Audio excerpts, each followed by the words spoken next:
The topic is what is the story of your life? How do you direct it? How do you script it? How do you design it? If you had one of those giant T-Rex obstructions in your life, how would you go about it? And it's funny because a lot of people see the world differently. Like, some people, they love to see it very like drama, so sad, like a Hindi movie, you fight with your spouse. Hindi and all movie you do drama is drama, no. Got drama, got comedy, got laughter, but most of it is drama. Alright, well, we'll try to take away the drama and bring you all the facts with Murshidah, our motivator in the studio. Good morning. Hi, good morning. How are you? Oh, awesome. Very, very good. Thank you very much. How are you guys? We're doing fantastic. Wonderful. Yes, 2013 is coming up. Yes. So I think it's a lot of people are making resolutions, saying, I want to change, I want to be this, I want to be that, I want to do something different. As creating your own story of your life. Yes. How do you do that positive? Yes, how do you do that positively? I wanted to talk about this topic because just recently, very recently this week, my husband, Zil, and my daughter has been on a movie marathon. Wow. And they were watching Karate Kid, from the first one until the most recent one, the remake of that. And then during the story, both of them were discussing, and then what can you learn from every scene, and I love it, I love to see how they both interact with each other. Yes, and I wanted to bring this up because, when I reflect back on what they were discussing, it actually applies a lot to us in our lives. And I saw a quote that says that if you don't design your own life, somebody else is going to design your life for you, and you want that, you know. And recently also with all my training, I get a lot of people tell me things like, yalah, what to do lah puan, that's the story of my life, fated, in Malay sometimes itulah cerita dia, kan. So when you see things positively as your life being your story, you as the writer, you are holding the pen, you can design it, and at the same time with all these things that's happening in your life, if you see it in a bigger picture, or you relate it to a story or a movie that you watch, every time you watch a movie, there's always a purpose, there's an objective, but of course it has to be a good movie.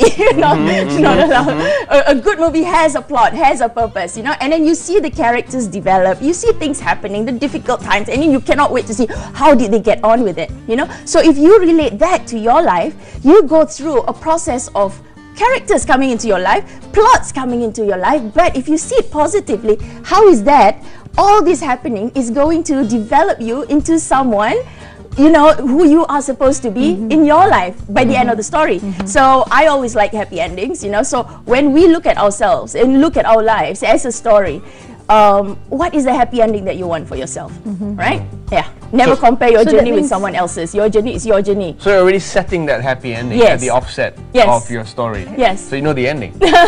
Yes. Or you create what things are happening. And most people, they don't create their ending. They don't know their purpose. They go through life, living day in and day out, and then they get angry, and then they get frustrated, and they complain, and they blame. If you see your life as a story, all these characters coming in, you have an end in mind. At the end of your life, what kind of relationships do you want to have? What are you going to achieve in your goals personally? What legacy are you living in your life, right? Now, when you see, things or your life from that angle, you don't see the small things, and you get drawn to all the problems, all the challenges, because challenges are challenges. They are there because you are supposed to grow out of those challenges and be who you are supposed to be, right? Right, and you can get in on this. Share with us your life story so far. I know it's 2012 and we're doing this topic for the very first time. You may ask, why are we doing this in 2012? But you can ask away and you can share. It's 03-2282-9062 or 3043. Those are the numbers to call. Or you can send us a message on Twitter, #HelloOn2. No space, just go ahead and put it all in there. And let's come back to talk to Murshidah. Yeah, okay. I was thinking that I like it when you say that, don't get caught up with small things. But I think a lot of people always say, okay, I understand that to have that story of your life, you have to say, oh, I would like the best relationship in the world, the best work in the world, the best health in the world. But don't you always say, if only I have that, I will be happy. Those if only. So should you let that go and just constantly think of positive, happy endings? Or, well, there's only this if only. Exactly. And get onto my Facebook. I just posted a poster yesterday and I love it, and it says something like, that's just because you don't have it right now doesn't mean you're not going to get it ever. So it's just the right timing. You don't get it right now, but it is going to happen as long as you have a sense of hope, as long as you continue to dream and you work towards it. You know, you have to work towards it. And you know what, recently I just did a coaching session last weekend with very wonderful siblings, very close, very fun people. And one of the activities that I did was to divide your life in 3 parts, you know. Say you are 30 years old, so 0 to 10, 10 to 20, 20 to 30. You write down all the achievements that you have accomplished in these 3 stages of your life, you know, and this is from your past until now, right? From the past until now, and you write all the things that you have accomplished, all the things that make you feel good, all the strengths that you have, and you feel so empowered, you know. And when you look at that, you will see that, hey, you know, I have done quite a lot in my life. At that point in time, I thought it was so ridiculous, I couldn't do it, or it was too difficult, but I actually did it. And what one of the realization I got from the students were, they said, you know, we always focus on the weaknesses, our weaknesses, and it puts us in a state of fear for us to move forward. When we look at our past and all the accomplishments, all the things that we have done in the past, that we have overcome, all the challenges, you look at yourself in a different light and you say, you know, I went through that and I could do it. This new challenge that comes in, I'm supposed to develop myself and improve myself so that I move on to a different stage of my life. You know, we're on a constant stage of development. That's why personal growth, personal development is really important in a person's life journey. Now, coming back to your Karate Kid movie marathon. Yes. I love wax on, wax off, paint the fence, up and down. Yeah. Those are lessons that Miyagi, and we often use Miyagi when people do things like that to us. He's like Yoda of Karate Kid. He's like Yoda of Karate Kid. That's correct. And these are life lessons basically for the Karate Kid. So how do we record our life lessons throughout this journey? How do we record in a way that we can look back and reflect? Yeah, well, that one, the divide your life in 3 parts is a very, very wonderful activity. The other thing is you keep a journal, like a journal of accomplishment. I call it my accomplishment journal, or Alhamdulillah journal, you know, where every stage of when I feel that I have accomplished something, you know, it can be a simple thing like, oh, I've been trying to call this person and this person was never around to pick up the phone, and for that particular time when I called, the person managed to pick up and talk to me, you know. That to me is an accomplishment. It doesn't matter whether the outcome is positive or negative, but actually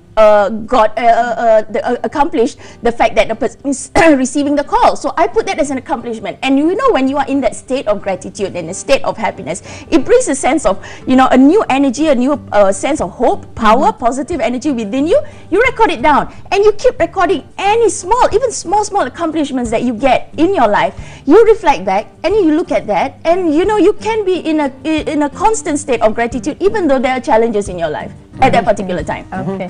I have always been a firm believer of, you know, law of attraction, of The Secret and so on. But then again, you know, when you try to, you do it daily, you know, be in that sense of gratitude, do the gratitude journal. But how do you share that with friends who you are so scared that people just might think you're a loony bin? You Miyagi them. Miyagi, really like a loony bin, where, you know, I think there is always 2 parts of yourself. You know, there's one part of you that's very cynical, that question, that is practical, that say, you know what, A means A. If you can't do A, then that's it, let it go. But there is another side of me that say, you know what, I'm gonna do it anyway. I'm gonna. I will be always filled with abundance and wealth and health. But again, sharing with it, how do you? That's why you need Miyagi.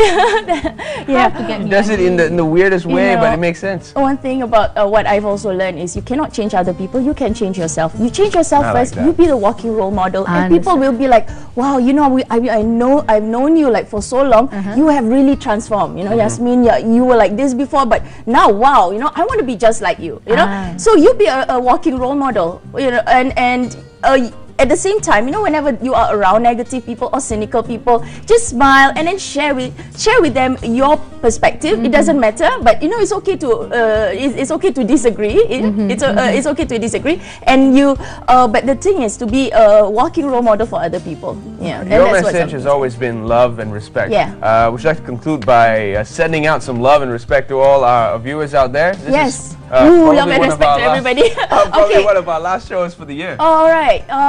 You know, for this year, just reflect back on your life.